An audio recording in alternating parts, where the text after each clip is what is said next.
মাগরিবের নামাজ কয় রাকাত? একটু মাগরিবের নামাজ কয় রাকাত? এটা বলতে চাচ্ছি না দর্শকের কাছে, কারণ আমি নামাজ অনেকদিন পড়ি না, যার জন্য আমি এটা নিয়ে আর কারণ মানে বলতে চাচ্ছি না। কতদিন হয় নামাজ পড়েন?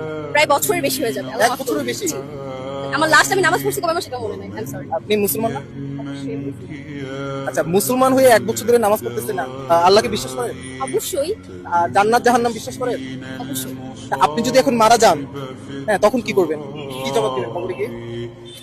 জবাব দেওয়ার মতো কিছু থাকবে না, তবে আল্লাহ মাফ করবে এটা ভরসা নিয়ে আল্লাহ হয়তো বা মাফ করবে? জি। কিভাবে মাফ করবে? আপনি তো নামাজই পড়েন না। নামাজই তো নামাজ পড়ি না বিষয়টা এমন না, পড়েছি বাট রিসেন্টলি পড়া হয় না। লাস্ট কবে নামাজ পড়ছি এটা মনে নেই। জন্য আমার শরীর কাঁপতেছে আপনার কথা শুনে। আচ্ছা, প্রথম থেকে আপনি পড়ে যাবেন। ফজরের নামাজ কয় রাকাত? ফজরের নামাজ অবশ্যই 8 রাকাত। ফজরের নামাজ 8 রাকাত। আচ্ছা, যোহরের নামাজ জীবনে জোহর নামাজ পড়ছি না সেটাই মনে নেই। জীবনে কখনো পড়ছেন কিনা মনে নেই। আসরের নামাজ কয় রাকাত? 8 রাকাত, 8 রাকাত।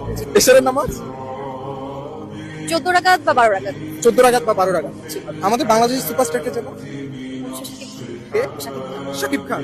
আর বলিউডের সুপারস্টার কে জানো? শাহরুখ খান। শাহরুখ খান। ও গাইস, আপু ডালিউডের খবর রাখে। ডালিউডের সুপারস্টার শাকিব খান, বলিউডের সুপারস্টার শাহরুখ খান।